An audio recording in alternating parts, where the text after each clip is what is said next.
exhibition when we had one on the 45th. But the idea of the 45th anniversary was that we would run it from the day of his visit on the 29th of June to the 22nd of November, and we thought that would bookend it, where the date he was assassinated from the day he visited Galway. We thought that would bookend it nicely. The exhibition happened to be very popular, so we ended up leaving it for nearly 2.5 or 3 years. So we decided not to bring it out after short. We pretty much just given back all the objects from it that didn't belong to us. We borrowed them and we just give them back. So we felt we wouldn't do that. But we've done an online exhibition of that material, and then we said we did an event this morning, and we said we do an event this afternoon. So I suppose I should say, I obviously wasn't there the day Kennedy visited Galway.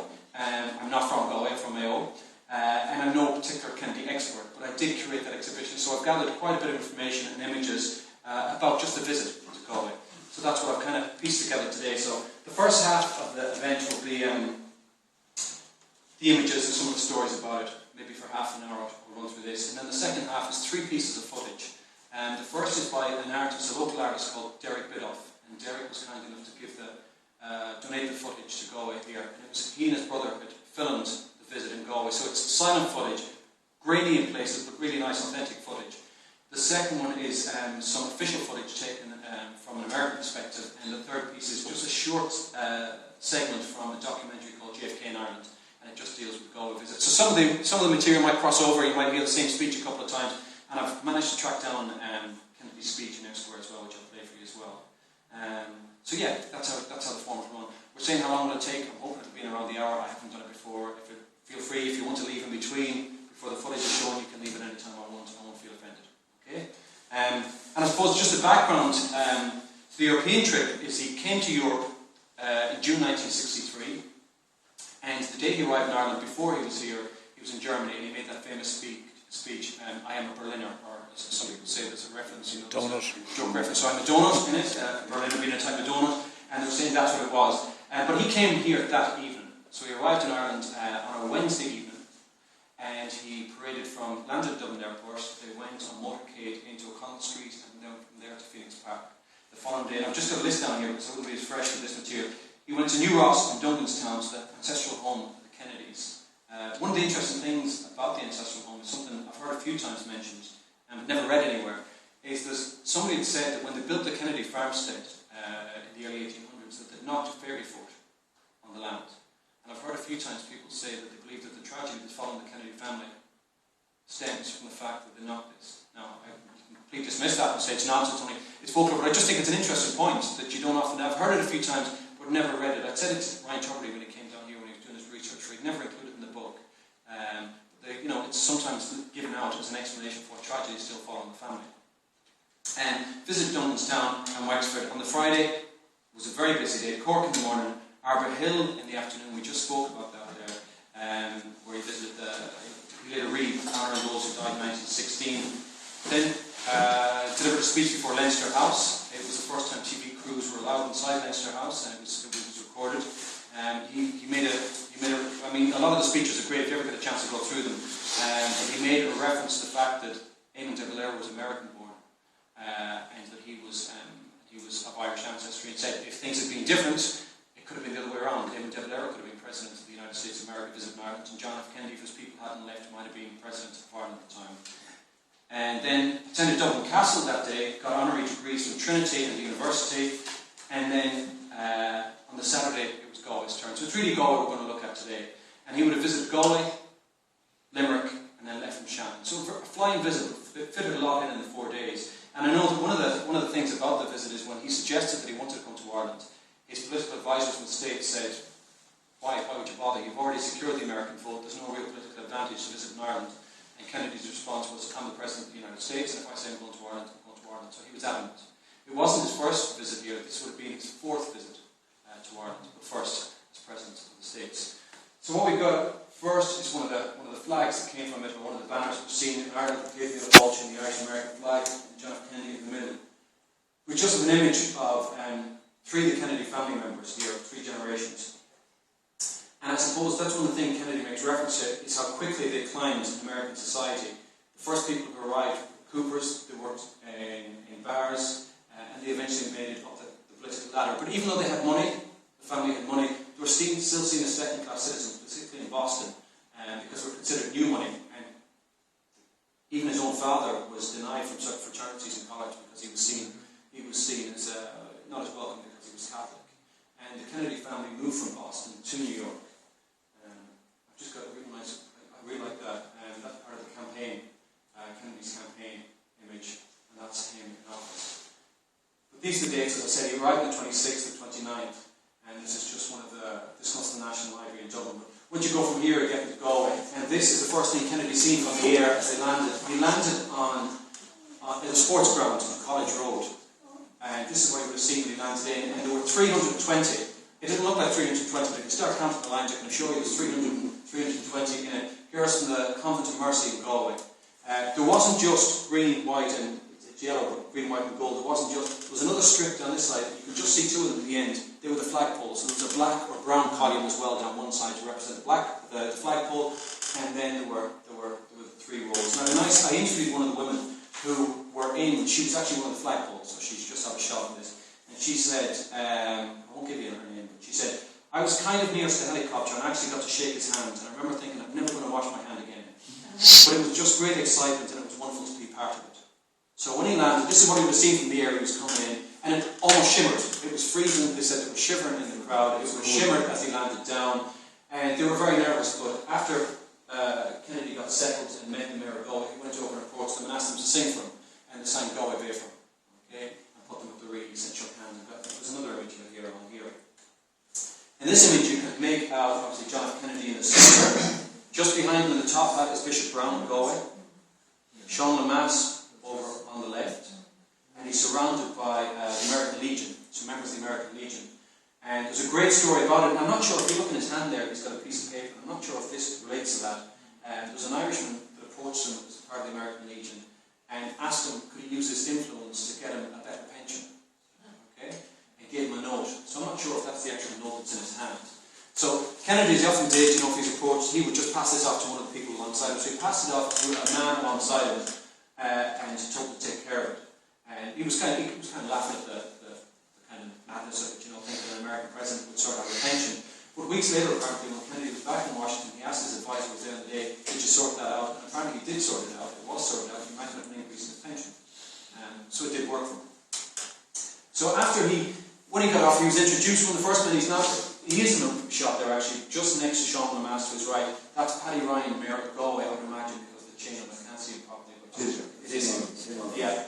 He was introducing him, and then Paddy Ryan would have introduced him to the local dignitaries. And from there, Kennedy moved over, and that's what I said. He got the girls to sing. You can't see the colour because it's black on my photograph, but that's the girls, and put them on reeds and got to sing. So it's one of the things about the Kennedy visit which is so nice, and will never happen again with an American president, is how close he was able to get to the people and how he was able to interact. And I mean, it put the security weren't happy about it, and they were very nervous about it. There was one particularly good story, not related to Galway, but one of his, you'll see them in the trench coats and some of the other pictures, the kind of beige trench coats, his security. And it said they were down in Duncanstown at the ancestral homestead, and somebody had handed Kennedy a large glass of whiskey, but Kennedy wasn't much of a drinker himself. So he turned to one of his security men and handed it to him, and he had to knock it back to save Kennedy's face, and Kennedy was able to then hand back an empty glass to his family member. And the security guy said, I didn't recover for it for the rest of the day. He says, I was half cut. Looking after the president in Ireland, he said I was half cut, and he said that's the sort of relaxed visit he had in Ireland, that he got in amongst the people, and as I said, not always the security were happy about it. This is a great image, and I'm sure most people have come across this image and heard the story behind it. It even featured in the Irish Independent last weekend, the pull-out supplement, and it's Stan Shields of the Connacht Tribune, and this was his I suppose, first big shot or big job. He was working with the Connacht Tribune. He'd only started the September before, and he was sent. This was considered the second. This is still in the sports ground, so it's considered the less prestigious place to be sent. He was sent to the sports ground. The main photographers were sent to Ware Square to get the good shot. So he was sent there, and he broke through security and kind of nodded, got the president's attention, went to them, pointed the camera, and the president kind of nodded as if saying, "Yeah, that's okay." And he got in and knelt in the front of the cars. And as he knelt in, security grabbed him and were going to fire him out again. President Kennedy apparently raised his hand and said, "It's okay, he's a friend." And he was allowed to get the shot, which I suppose has become one of the best Galway shots. It's one of the greatest Galway shots. But it's taken the sports ground, and then Stan to hop on his bike and head for Ware Square afterwards. So that's so he managed to get the shot, and he met Kennedy here, and he met him also in Ware Square again. This is another really good shot. You can see, this is coming down Foster Street, and you can see rabbits on one side. That's the Magdalen Laundries, is it behind? The large buildings coming down. Now, one of the things, the stories that goes with this, is that as they were coming through, Paddy Ryan, the mayor, was waving at family members who were on the street, and when Kennedy asked who they were, and he said, that's my mother and that's a family, he insisted on stopping and getting out and got out to meet them. So again, another example that he's willing to, delay proceedings and get out amongst the people. He wasn't afraid. And the story goes that she had a book in American history in the house, and she grabbed it, seized the opportunity and got Kennedy to sign the book as well. And this is the motorcade continuing then. So it came from the sports ground down College Road, turned out to Foster Street, and it came into Eyre Square. And this is just, I suppose, he arrived at 11:30. I suppose the thing is, he was only in Galway City for 1 hour, so the length of this event is pretty much the time he was in here. So he arrived at 11:30 and was gone by 12:30. But people were expected to arrive in Eyre Square early. Say, from 9 a.m. on the 29th, traffic would be diverted, and people were expected to be in by 11:15. He wasn't due to land until 11:30, so they wanted people in their place in time. And they say there was, the population of Galway in 1963 would have been in around, say, less than 25,000, certainly anyway. Probably 23,000 in around that. But they say there were 100,000 people in Galway on the day. And if you're to believe every person I've met that swears they shook his hand, Kennedy would still be here. Shaking hands with a number of people he was supposed to have met. This is a great image. I've seen another shot this morning taken from a front angle on this, but Kennedy's looking up towards the brown doorway as he's entering the top of Eyre Square, so you can just see the Imperial Hotel just over his shoulder there. So he inspected, there was a military procession outside, he inspected the troops, he met members of the City Council and the County Council, and then entered the square through the brown doorway. And the way they had the stage set up was just behind where O'Connor, if you can remember where O'Connor was at that stage, just in behind the other side. So O'Connor was behind the stage, and he spoke out the other side of the stage. This is a great image. I suppose you can see the packed Eyre Square. It's not completely packed, but you had towers this side with film cameras on them. And you have a reasonably packed Eyre Square. You still have the railings around them. The railings are still around Eyre Square at that stage. They were removed less than 2 years later. Actually, it was the winter of '64, I think, they were removed. So it would be the following year they were removed. So people were enclosed in the square, so they had to enter through the brown doorway to get in. And the first person to speak was Paddy Ryan. He was made a Freeman of the City. He was the 9th Freeman of Galway City. And one of the most controversial things about the Galway visit was the speech that was read confirming that he was a Freeman of the City was only in the Irish language. And Kennedy was given a translation to read in English. And the papers a few weeks afterwards were filled with people who were very annoyed about this. Saying, number one, he obviously didn't speak Irish, you need the translation, and you have the mayor speaking Irish and Kennedy not understanding it. And they were saying that, if the local authority conducted their daily business in the Irish language, you could probably understand it, somebody said, but the fact they don't, what was the reason for it? Somebody else complained, saying, if Galway was an Irish-speaking city, completely, and Kennedy visited, they would have spoke to him in English. Just like they did in Germany, they spoke to him in English when he arrived in Germany. So they said it was disrespectful, some people felt, to Kennedy. Other people had a different opinion. You have letters in the Irish language in that kind of tribune the following week saying they felt it was a great opportunity, to give Irish its status, to say it was an important language, it was a language of the people, it was a language connected with the west of Ireland, and that it was great that they took the opportunity. So I suppose it depends on your own opinion on it. What I'm going to just take away from this image first and just play a piece of footage from Eyre Square. This is loud enough. This is Kennedy's speech. It's followed Mayor Ryan's. Remarks of the President from Eyre Square in Galway, Ireland, after receiving the freedom of the city, June 29, 1963. Mr. Mayor, members of the County Council, Prime Minister, ambassadors, if the day was clear enough, and if you went down to the bay and you looked west, and your sight was good enough, you would see Boston, Massachusetts.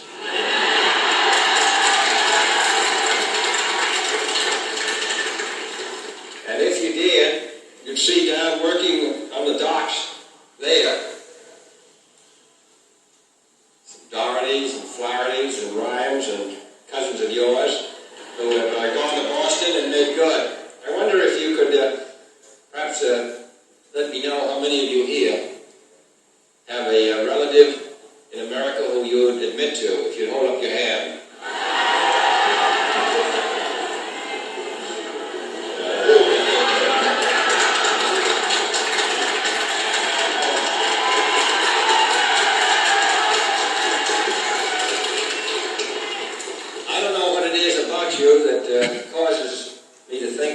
hopefully everybody in Boston that comes from Galway,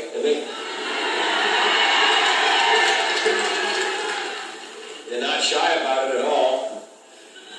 I want to express, as we're about to leave here, to tell you this country how much this business meant. It is strange that so many years could pass and so many generations pass, and still some of us who came on this trip could come home and here to Ireland and feel ourselves at home, and not feel ourselves in a strange country, but feel ourselves among neighbors, even though we're separated by generations, by time, and by thousands of miles.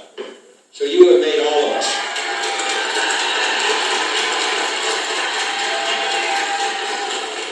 You send us home covered with gifts, which we can barely carry, but most of all, you send us home with the warmest memories of you and of your country.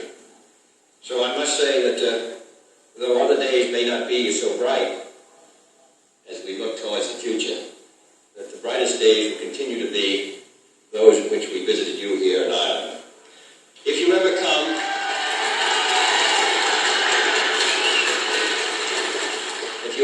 to America, come to Washington, and I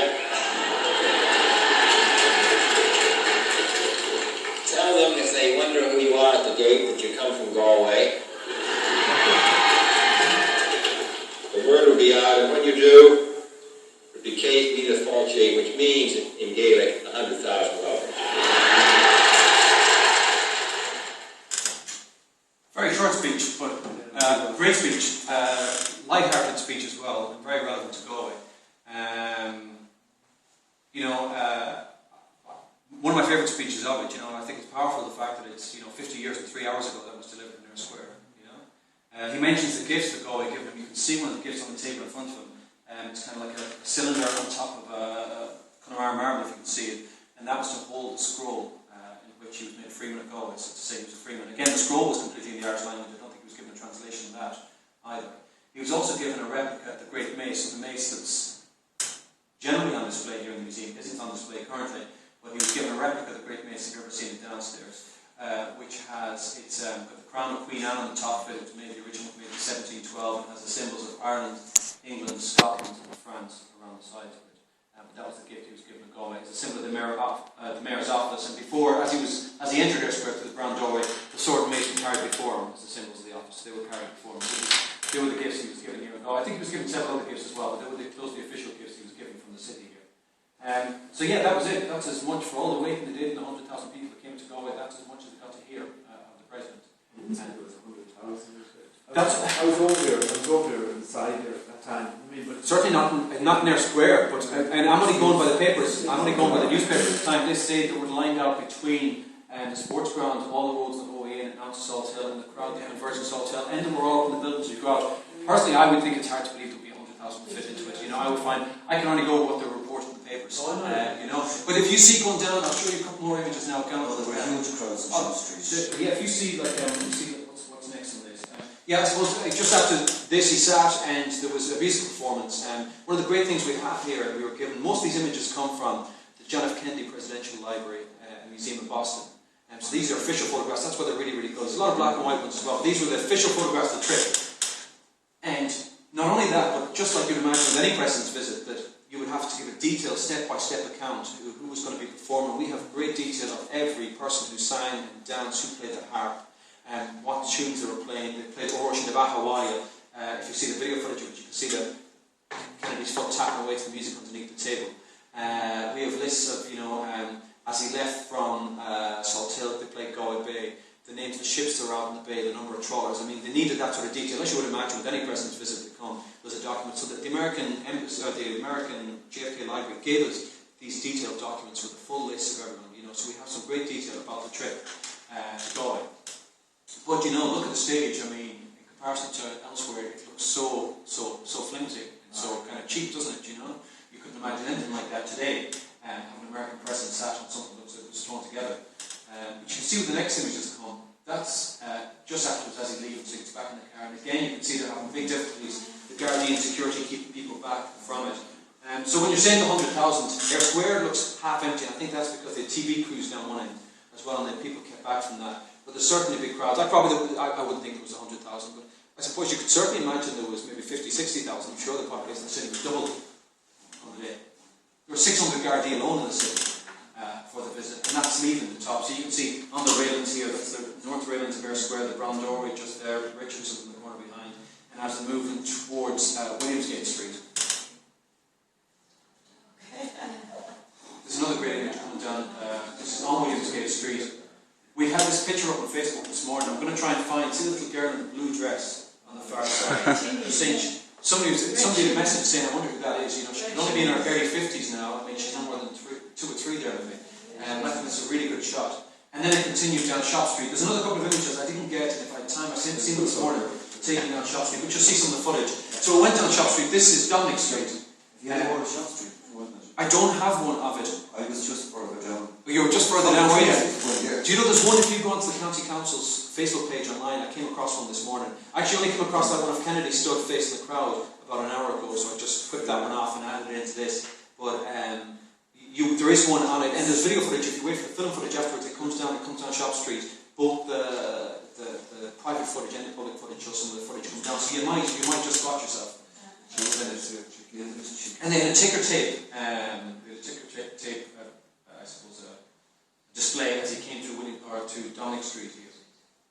This is my favourite photograph of what we have, and what I love about that is it hasn't changed. If you go and stand there, even the house is still taxed. That's Tyke Foley's house. The only difference is those 3 windows are now flattened on the house next to the right of Tyke Foley's. Those are flattened now, because I lift across from there and it's exactly the same. And the post box, which you can see with the little girl, the flag on the right-hand side, or left-hand side there, the post box is even still there. So it's exactly the same view. So, 50 years today, he would have passed by that route. I've only read it once or heard somewhere that he stopped. There was someone getting married at the Warwick that day as well. And the bride was coming out of the Warwick. And again, Kennedy stopped the motorcade to go, jump out and give the bride a kiss. Now, I've only ever come across that once, and I haven't seen it anywhere else, so I don't know if that's true or false. This is another great image. Anyone recognise where it is? That's exactly it. The Banff Hotel. That's where the chopper took off. Just the other side of the road there. That's exactly it. Yeah, I had that up yesterday to see how many people got great response to that. I think over 1,000 people had a look at that yesterday. We got some comments about where it was. And there you have. This is private footage. Not private footage. This is a guy called Michael Kelly from Com, who happens to be in town on the day. And I have a good collection of his photographs as well. I'll mention that you can see some of them online. This is probably one of the better ones. That most of the ones taken in Ayr Square are half a head in front, so you can't really get a good shot. But this is a really good shot of the chopper in Ayr Square. Across from that's the hotel. That's the image just seen taken the other side. You can see the scaffolding there on the image before. So this image is just taken further back, the other side of the road. You can see where it's taken. That's Lonergan still further down there. The Eglinton Hotel, just a bit beyond. So that was it. He was in at 11:30, 12:30. He boarded. There was, they had a lot of trawlers out in the bay, and they played Galway Bay as he left, and he departed from here and headed for Limerick, and that was it. His speech is powerful looking back, and I suppose he said, there may be dark days ahead. He makes mention that in Ayr Square. He couldn't have foreseen how dark they were going to be, and he was gone. He visited Limerick, and he flew out from Shannon, and that same day. So it's had a big impact in some ways in Galway, and I'll just mention a couple of the impacts it has had. it's only 1 hour. Yeah, 1 hour. It's unbelievable. It's unbelievable, isn't it? Because it seems to have such a big impact on the city, and so many people have strong memories of it. And that he was only in the city, in Ayr Square, gone, out, chopper, out of it. So it was a flying visit. But, do you know something? I've got some other people I interviewed at the time, and I think some of the comments were really, really interesting. Again, I'm not going to tell you who said them, but this one here it was kind of like the Pope coming, it may be even more important. I seen him at the top of Dominic Street, my father shook hands with him. I remember my father always, it was kind of a boast of his to say that he shook hands with President Kennedy, This other comment. It was a great big atmosphere. Of course, he had people eating out of his hand. This was the Irish guy who made good. He was our man, the boss man of the United States. So people felt a connection with him. There were so many people pushing and shoving to shake his hand. It was just incredible. It was kind of frightening for a child. I don't know if I wanted to be there. That was another comment on it. Another, and I think this is interesting as well. The impact people. It gave great status to Galway. As a town of only 26,000 people, less than 25,000 people at the time, that he visited here alongside Cork and Wexford and New Ross and Dublin. A town that he had no connection with through family, You know, it gave great status to Galway, and a lot of people say, you know, it gave a lot of self-confidence. And he did make mention, you know, when he left, of the. I think Kennedy was surprised. He was expecting, you know, maybe the hospitality and the old world feel. But he also could see that under the mask things were changing in Ireland as well. And he made mention of that, but he could see progress being made in Ireland as well. Here we have it. Probably one of the greatest things ever happened in Galway, certainly in my lifetime, and I'm almost 60 years of age now, and that was only a couple of years ago we interviewed. Another one, I must say, marvellous memories, and the fact that I can always boast and say, yeah, I was there, shook hands with them. It's a memory I won't ever forget until the day I die. A more comical one is one woman had a shop on Foster Street, and of course security came in beforehand, and they were warning about being in and around the windows and looking out, and she said to me, when the day came, we went up to the top windows, and I was afraid to use the camera in case the security men might think it was some sort of bang bang, meaning the gun, and so she was half afraid from the window, you know. So yeah, it had a big impact considering it was only 1 hour in Galway. Yes, this is the kind of tribute from the following week. You can see there's a copy of his signature as it appeared in when he signed when he was made a freeman of Galway. They have it in City Hall in the book where all the freemen signed. You have Galway gave President Kennedy a warm Western welcome. But then you have also underneath, let me see, is it on this one? Yeah. The Irish letter there, gorgeous letter where, making reference to the fact that they were happy that the Irish language is used. And the one above is a letter of complaint about the use of the Irish language, which appeared in the following week's paper. You can see there on the third column in from the left. And the papers over the weeks after were filled with that. This is one of the things, I suppose, one of the commemorations we have of him, and it's in Galway Cathedral, in one of the small chapels at the side of it. And you have, I couldn't get one of a shot with Port Pierce is in a circle on the left-hand side, John F. Kennedy is here on the right-hand side, and there we have Christ in the middle. So, you know, the Galway Holy Trinity, you know, shows the high regard he was given at the time. And the cathedral was blessed by Cardinal Cushing, and I think Cardinal Cushing might have overseen his wedding as well, Kennedy's wedding. I think he might, Cardinal Cushing of Boston. So in August 1965, Cardinal Cushing came to Galway to bless the cathedral, and in on the cathedral wall was this image of John F. Kennedy, which is still there today. And very popular. You have visitors come to Galway, American visitors in particular, they always want to go and have a look at this in the cathedral. Some people say, Colonel Andrews mentioned this week, Galway people are embarrassed about it, the fact that you would have this on the wall, Port Pierce and John F. Kennedy at the wall of the cathedral. I don't know. I think it's interesting for nothing else. This one then, this image is only taken a few years after Kennedy's visit, and you can see Ayr Square has gone through a bit of a revamp at that stage. The railings are taken away, and it's been renamed, as well as in August 1965, Cardinal Cushing blessing the cathedral. He came to Ayr Square, he blessed Ayr Square, and it was renamed John F. Kennedy Memorial Park. Now, the way it's explained to me is, the streets around Ayr Square is Ayr Square, but once you enter the park, it's John F. Kennedy Memorial Park. That's the difference between the two of them. Now, I don't think I've ever said, I'm sure I'll meet you above John F. Kennedy Memorial Park. No one ever used it, never really stuck. So, despite the fact that Kennedy was very, very popular, and the people of Galway were, honoured by his visit, the name never really stuck. There's also a suggestion in 1899 that be renamed Parnell Square. Never happened.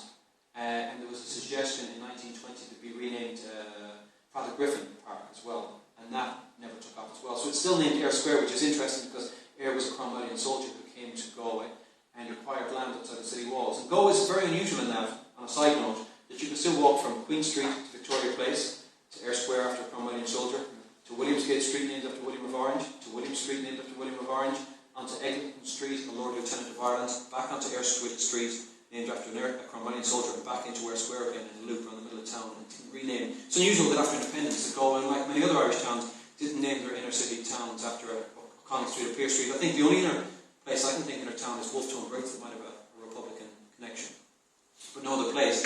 And so, as I said, John F. Kennedy Memorial Park just hasn't stuck. But you can see the second thing there, if I can point it out, I'm not sure if it's that clear, is this wall here.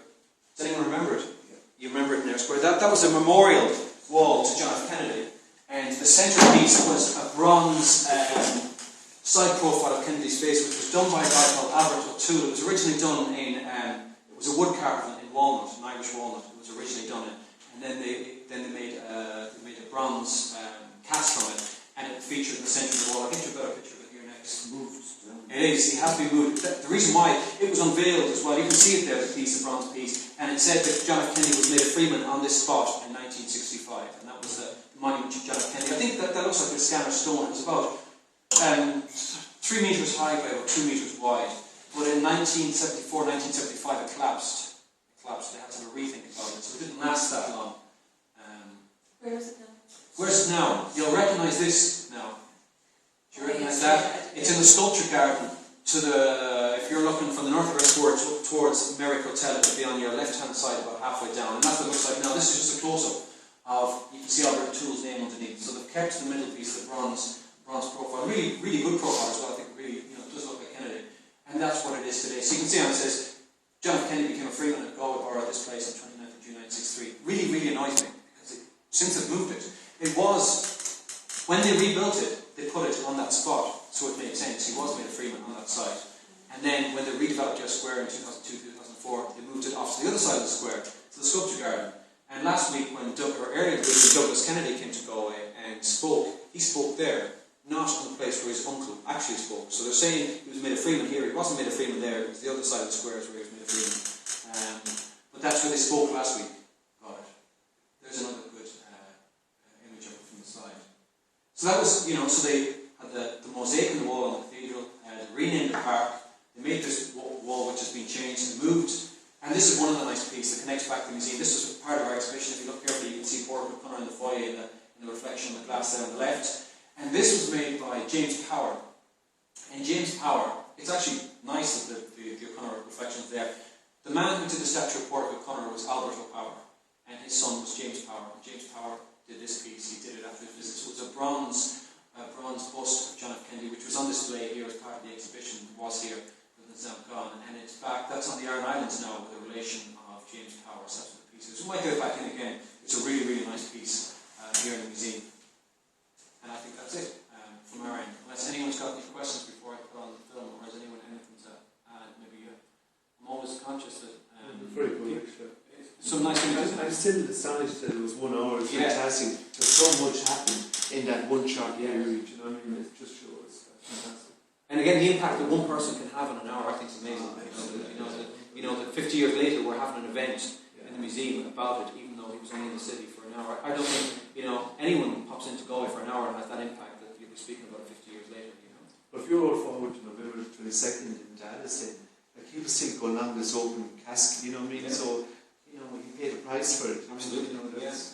There was a return visit as well. After the trip, Sean Lemass visited the States, and Sean Lemass made the cover of Time magazine.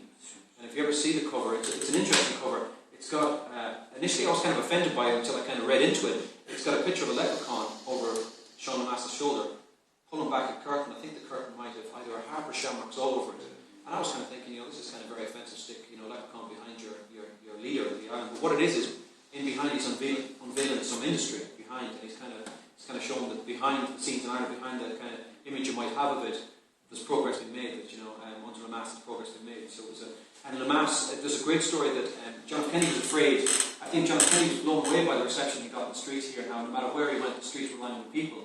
And he gave Sean Lemass a tour through Washington as well. And he was afraid to be known on the streets and that Sean Lemass might take offence by it. But what he did was, the story goes that he let a lot of civil servicemen off on the condition that they lined the streets. So they were given a half day on the condition that they went out and stood beside the street. So there was some sort of a crowd. I think Lemass kind of knew, he heard the story. Another great one that's told is that when apparently the day was particularly cold in Galway, it was the day of Kennedy's visit, it was particularly cold. What day of the week was it? It was a Saturday. It was actually, it's interesting, today's Saturday the 29th, it was a Saturday the 29th, so it's 50 years, it was a Saturday as well. And it was a particularly cold day in the city, and the sea was very choppy, and on the way out to Salt Hill, John F. Kennedy asked, he'd asked, what is this Salt Hill that we're going to? And somebody said, it's a seaside resort. And Kennedy kind of looked out the choppy seas and he said, who would swim in this? When only Spartans would do it, is what he said. And Sean Lemass thought this was hilarious, but he never reported it back to the tourist board locally. He thought it might cause offence in different papers. But it was funny that, Kennedy was just looking to see, yourself on a cold choppy day in Galway is the last thing you might think of doing. But Kennedy couldn't believe that people would do it. So that was pretty much the visit. Sean Lemass, as I said, went out. It seems like there was a great relationship being forged. John F. Kennedy got on particularly well with Amy de Blair, and especially well with Amy de Blair's wife, Sinead. And it seems like he had a good relationship with Sean Lemass as well. So who knows where that might have led in the future. There's all sorts. Frank Aiken was particularly annoyed that Kennedy didn't didn't seem to have much interest in talking about partition, and that's something they wanted on the agenda. They wanted the Americans to put a bit of pressure to force the issue of partition in Northern Ireland. But I suppose when John F. Kennedy left Ireland, when he flew from Shannon, he was going to England next, was his next stop before heading back to the States. And I mean, what would have been less than 20 years after the end of World War II. So there was still a strong, relationship between the United States and England. I'm sure he didn't want to jeopardise it by speaking about partition in Northern Ireland. So even though I think he might have had strong personal opinions on it, and from earlier visits to Ireland, he'd interviewed, as a newspaper reporter, he'd interviewed Eamon De Valera years before, and was particularly impressed by De Valera's opinion on the direction Ireland was going and about neutrality and about Irish independence. He was impressed. So even though he might have had very strong personal opinions about it, he certainly wasn't willing to jeopardise the relationship with England. So I suppose that's a reason. Do we ever know, is this about Galway, he come to Galway, do we ever know why he came to Galway? Was there canvassing done, or? Do you know something? That's a very good question. It's a question I don't have the answer to. And somebody, Kernan Andrews, I sat with Kernan Andrews during the week, and that was one of the questions he asked. I don't know, because there's plenty of other towns in Ireland. Galway's a small town at the time, when somebody tells us. Well, he only decided to visit Limerick at the very last That was it. The Mayor of Limerick put the pressure on, and the Mayor of Limerick at the time apparently put the pressure on, and got, apparently she was of the opinion that there was no way he was visiting Galway, he wasn't visiting Limerick. And his own ancestral people came from Bruff in County Limerick, so he had more of a tie with Limerick than he had with Galway. But I don't know, I can only assume that it had to have been canvassed, so there has to be some connection, because he, as you say there, a town of 23,000, I can't see it, but it wouldn't have been an immediate town you would think, I must visit Galway. What kind of notice did Galway get? Because the invitations were dated the 19th of June, and well, I think apparently initially he was only supposed to come to Ireland for a day or a day and a half. Yeah, there was complaints in America afterwards. They felt that he'd been too long in Ireland. They thought 4 days was too long for him to be here. They said that, it became, some critics said it was becoming boring at that stage, but it was on Kennedy's insistence. So I don't know, is the answer, I haven't come across it myself, why. For the towns, the visit seemed to be extraordinarily well organised. I mean, he was the first official head of state, the first head of state to officially come on a visit to Ireland. Yeah. The very first. I think, what's his name from France, de Gaulle had been here previously, but it wasn't in an official capacity, yeah. I know that, there was a comment in the English papers afterwards that said this was Ireland's first proper national event, the first one that they kind of had any respect for that wasn't Mickey Mouse. And I suppose they couldn't really question Kennedy too much with his strong connections here. So he's coming after a 4-day visit here. But there was other papers in England who were kind of snide about the visit to Ireland, But I suppose again they couldn't say too much, because this was Kennedy felt. I mean, they couldn't. You had to see, anyone who watched the visit knew that Kennedy felt a close ties here, and his speeches seemed to even get more sentimental as he was going on, you've some other people say, well, if there was other American presidents, but some people might only have one line of ancestry or one person in the past. But I mean, each one of his great grandparents was Irish born, not even, So he was a thoroughbred, he was as Irish as you're ever going to get the president. You have other people who say. I know that my grandmother was living, she'd emigrated from Mayo to Leeds in the north of England at the time, and she was married to a Mayo man over there, and they didn't have a television in the house in '63, and that November, she said an English lady who lived down the road, that they never said hello as much as they ever did, but that woman walked down the street to my grandmother's house and knocked on the door to let her know that John F. Kennedy had been assassinated, so she knew it would have been important enough, a piece of news to an Irish immigrant abroad that would need to be told, So yeah, I suppose the answer, I've skipped off something else without answering. I don't have the answer, is all I can say to you. Had he ever been to Galway before? I know he was in Wexford and he was in I don't think so. I don't think he's been to Galway before. There was some reference, his father was ambassador to the UK during the war. And when the Athenian was torpedoed off Galway, it was the first ship that had been sunk in the Second World War. A lot of the survivors were brought in here. Yeah.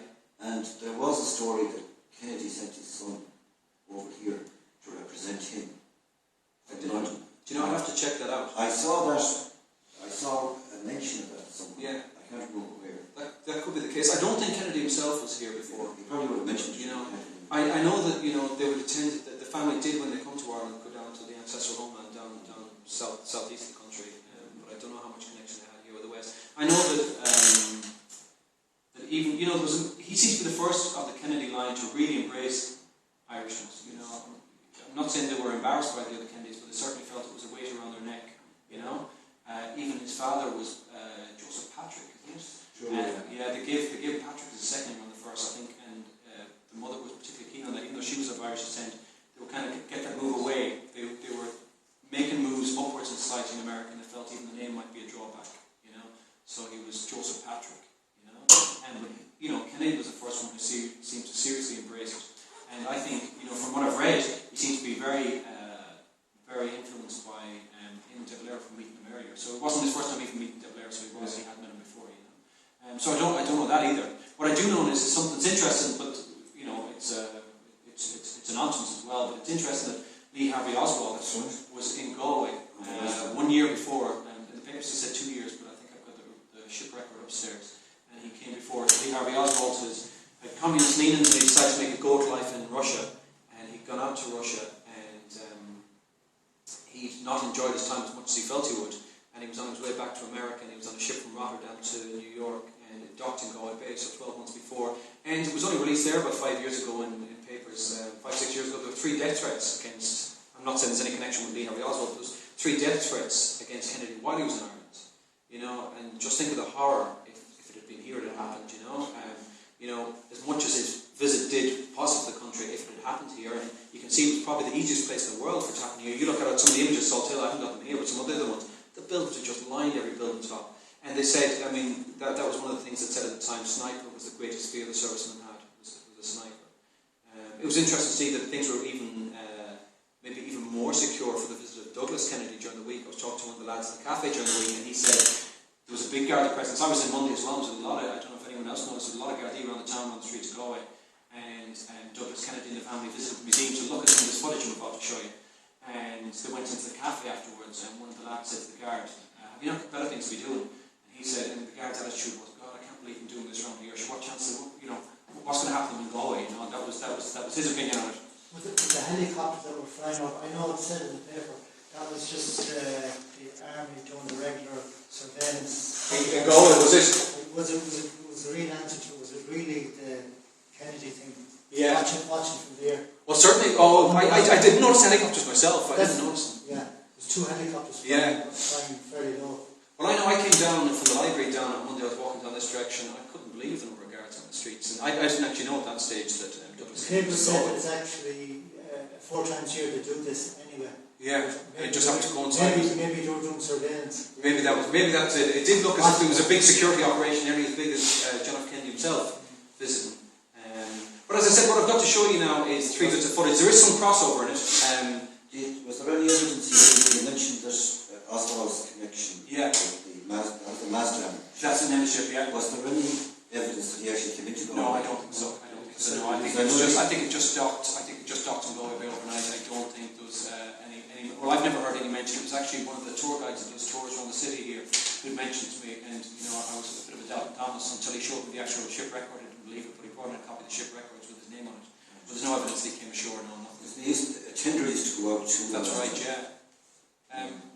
I suppose if he was going the next day, there's probably no real need. Maybe, you know. That's extraordinary. Yeah, but it is amazing that he was here the year before. That's exactly what it is. It's just a coincidence. I mean, was he even connected with it? We don't know. You know, it depends on what you believe. Would you think that the fact that he did all the main cities was to make his mark as Irish Catholic president? Do you know? I don't think so, because he was already. That's what one of his advisors had said before the visit, that he felt that there was nothing to be politically gained from a trip to Ireland. That he had the American vote. There was no question about that whatsoever. To get the grassroots going that way. Yeah, I don't know. I really think it was a personal. It was, you know, he had a hectic trip, and it was a personal. It was a really, you know, a personal trip. Because I mean, the issues that were big issues for ourselves at the time between the partition was nothing. He never made mention of them at all. So it wasn't really a political visit in that regard. He'd already secured the American vote. So as we said, so I would say it was maybe more of a personal journey. You know, that's my own opinion. I'm not saying I'm right. That's just what I feel about it. There was a difficulty with being Catholic in the States at the time. Absolutely. But maybe this is a way. But you could say he'd already overcome that by being the Catholic president. That, yeah. You know, that they said he's the only. There has been no Catholic president as far as I'm aware since either. He's the only Catholic. You know, and you could see him the same light as you should see President Obama. You know, as being the first come through. That would, you know, see. You know, if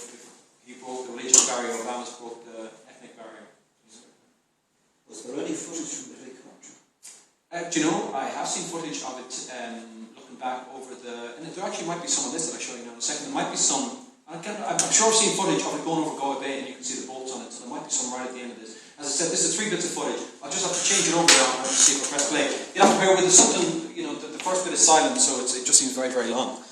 But the whole lot runs for about 25 minutes.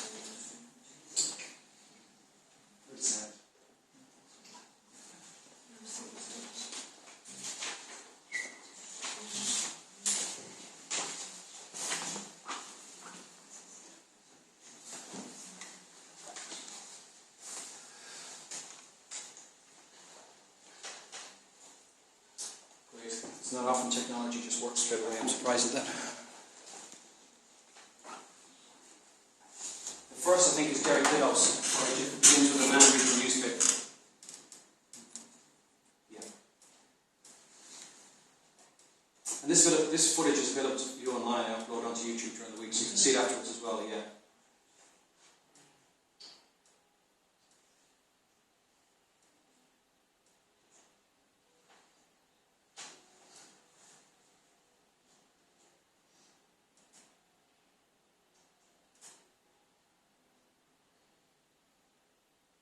She pregnant at the time. She was, that's why she did the company. That's right. They had a son, he was born a few weeks later, and he died, Patrick, Patrick as well. And I mean, even if you're a Simpsons fan as well, if you ever see the mayor in The Simpsons, he's made to mimic the voice of President Kennedy. And you see episodes where Marge, there's a full episode where she's wearing the same pink outfit that J.F.K. Kennedy was wearing the day he was assassinated as well. And Marge in The Simpsons, Bouvier is her maiden name, which was Jackie Kennedy's maiden name as well. So there's a lot of references within the Simpsons, cultural references to it.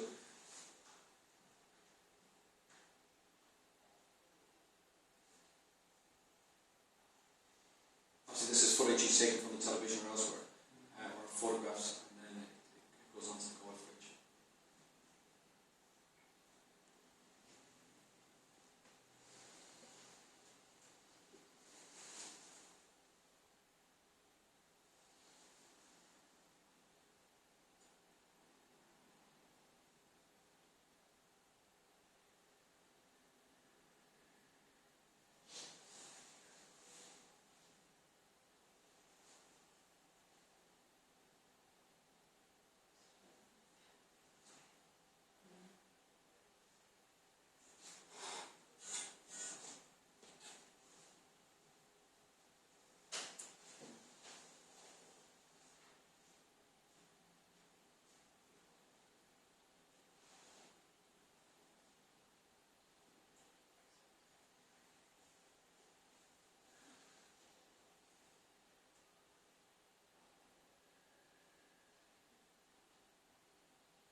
So Derek Biddulph records this. Himself and his brother, I think they had 2 cameras. Very farsighted. And this is on YouTube now. Yeah, I only uploaded it during the week. Yeah. So we have an online exhibition at the moment. The exhibition that was here, we've taken all the text and some of these quotes that I mentioned earlier, and they're all online. If you check under Mogalia Hain or Looking West from Galway Bay, if you search that online, you'll come across it.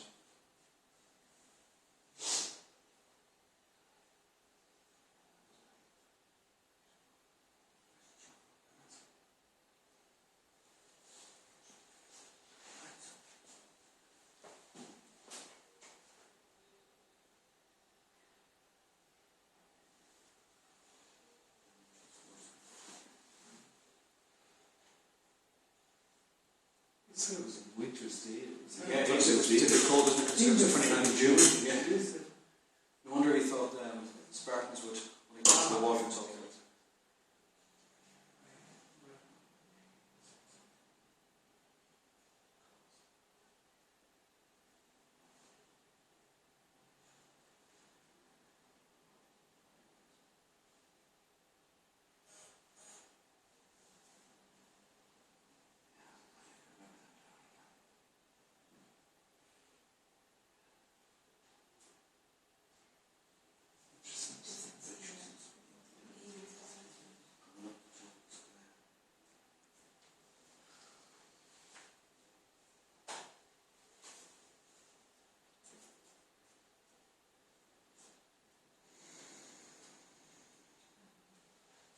Oh, yeah.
That was like RT footage he's taken as well. I think I've seen that on RT. So he must have spliced it in.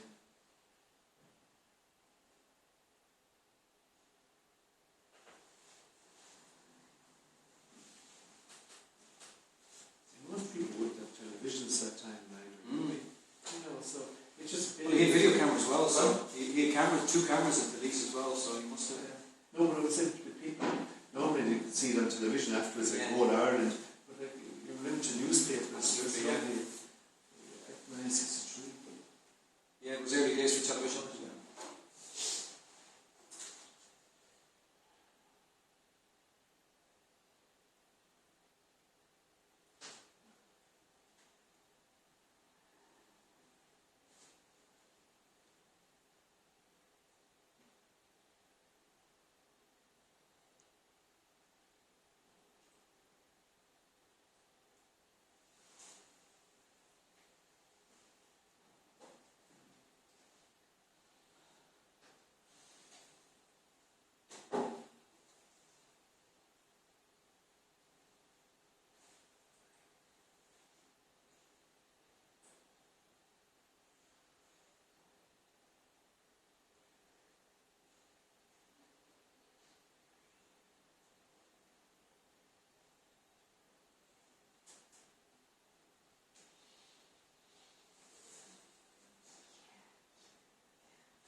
See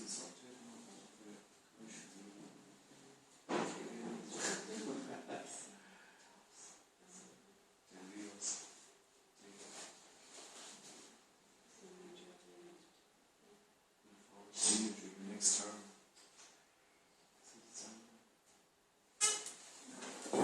Sam, let's just make sure it's loud enough.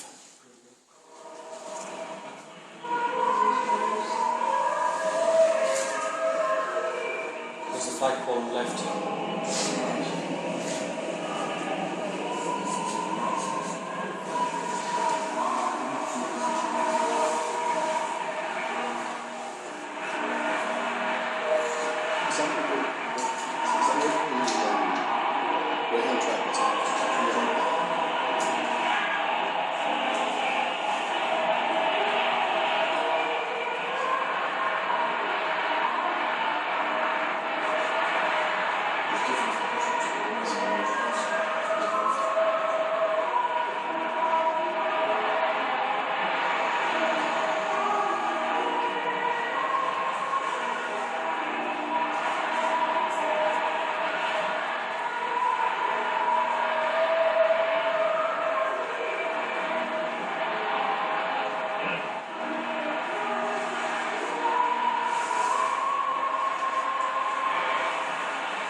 We pray that God will give you health and strength to continue your good work for America, for peace, and for Christianity.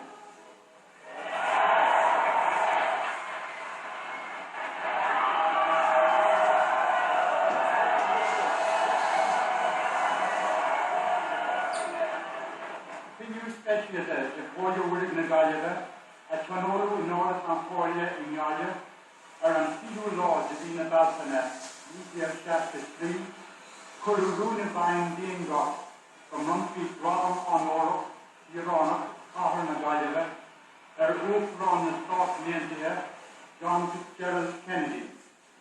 Machine, Tonoru on Continue specialist shop, and not a war in Europe. On Glocka le John Fitzgerald Kennedy, Marshirana Honoro, Jakar Nagayava.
The third bit of footage is more or less a lot of that the same. If you want me to play it, I'll play it. You want to see it? Okay. Oh yeah. Just in case, because it's very warm here, I wasn't sure.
Every day there was something that added more joy. In Galway, there's such a crowd that when the helicopters take off, some of them actually went into the bay, backing up, looking up, and the wind of that being on, look out there. And they turned out all the boats, and on Galway Bay never looked prettier. And they put on a good show. They had the Irish dancers. We have a film of Ireland that shows the President tapping his foot to the Irish dancing. Then we got into the car. He had his own piece of colour, of course.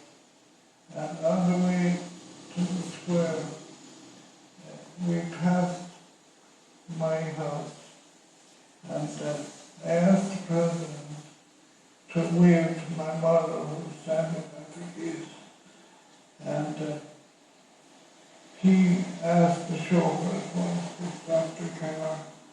He got out, he shook hands with my mother, and of course all the neighbours had gathered.